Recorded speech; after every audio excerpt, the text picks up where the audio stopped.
बिस्मिल्लाहिर्रहमानिर्रहीम। आपने अक्सर सुना होगा खंजीर का नाम लेने से इंसान की ज़ुबान नापाक हो जाती है और मुसलमान से 40 दिन के लिए ईमान दूर हो जाता है। खंजीर हराम ही क्यों किया गया?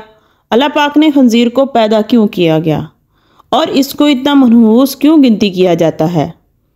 खंजीर आखिर कब पैदा हुआ और पैदा ही क्यों हुआ?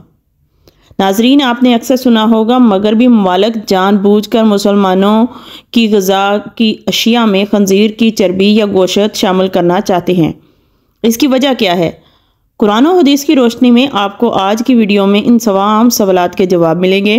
खंजीर एक ऐसा जानवर है कि जो कि बेवक्त सब्ज़ी और गोश्त खोर है। ये इस कदर जहरीला होता है, इस पर सबसे ख़तरनाक जहर भी काम नहीं करता। इसकी वजह ये है कि ये दुनिया में वाहिद जानवर है जिसको पसीना नहीं आता। अगर ये जहर से ज़्यादा ख़तरनाक है तो अंग्रेज़ या ईसाई लोग या गैर मुस्लिम लोग इसका गोश्त किस तरह खाते हैं, जिस वजह से खंजीर के जहरीले मादे खारिज नहीं हो पाते। दुनिया का हर मुसलमान ये तो जानता है खंजीर हराम है, लेकिन क्यों हराम है ये कम ही लोग जानते हैं। अल्लाह पाक कुरान पाक में फरमाता है, आप फरमा दें कि मेरी तरफ जो वही भेजी गई है इसमें तो मैं किसी भी खाने वाले पर ऐसी चीज़ को जिसे वो खाता हो हराम नहीं पाता, सिवाय इसके कि वो मुर्दार हो या बहता हुआ खून हो या सूअर का गोश्त हो, क्योंकि ये नापाक है। या नाफरमानी का जानवर जिस पर ज़िबा के वक़्त गैर अल्लाह का नाम बुलंद किया गया हो, फिर वह शख्स भूख के बायस सख्त लाचार हो जाए, ना तो नाफरमानी कर रहा हो ना हद से तजावज़ कर रहा हो, तो बेशक आपका रब बड़ा बख्शने वाला और नहायत रहम वाला है।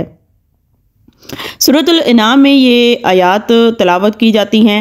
इस आयात के अलावा सूरत माइदा की आयत नंबर 3 और सूरत बकरा की आयत नंबर 173 और सूरत नहल की आयत नंबर 115 में भी खंजीर का गोश्त खाना अल्लाह पाक ने सख्ती से मना फरमाया है।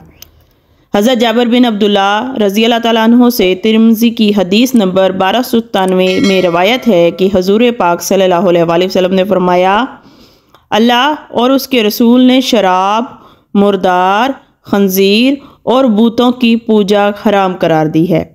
हज़रत जाबिर कहते हैं, मैंने पूछा कि हुजूर, मुर्दार की चर्बी जो कि कुश्तियों पर मली जाती है या चमड़े पर लगाई जाती है, इसका क्या हुक्म है? हजूर सल्लल्लाहु अलैहि वसल्लम ने फरमाया, वो भी हराम है। अब सवाल ये पैदा होता है कि खंजीर हराम क्यों है? अल्लाह पाक ने इसकी वजह कुरान करीम की सूरत अनाम की आयत नंबर 145 में बयान की है कि खंजीर नापाक है। आइए अब आपको खंजीर की खबासत और नापाकी की वजह बताते हैं। खंजीर एक के ख़ास किस्म की बदबू आती है, इसके पास इंसान खड़ा नहीं हो पाता, इसलिए मगरबी दुनिया में इसके जिस्म पर ख़ास किस्म का तेल लगाया जाता है। ये दुनिया का वाहिद जानवर है जो कि दूसरों की गलाजत के साथ साथ अपनी गलाजत भी खा जाता है। खंजीर पर अपनी मादा के लिए खुद दूसरे नर को पसंद करता है। इनको घेर कर वो अपनी मादा के पास लाता है और ख़ुद ही इन दोनों का मिलाप करवाता है। ये दुनिया का वो वाहिद जानवर है जिसको हम जिन्स परस्ती बहुत पसंद है।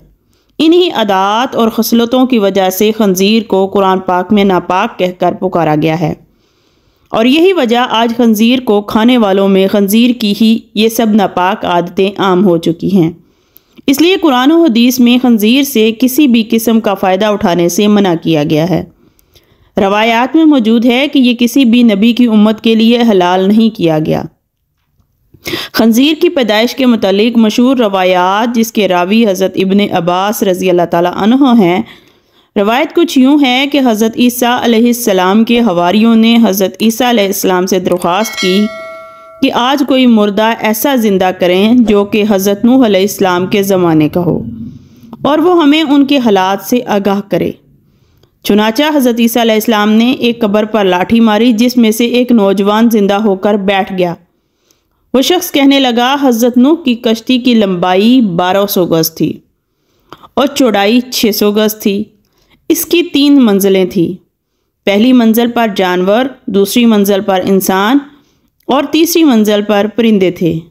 अब जानवरों ने अपने फुजले से पहली मंजिल पर इतना गंद डाल दिया कि बीमारियां फैलने का खदशा होने लगा।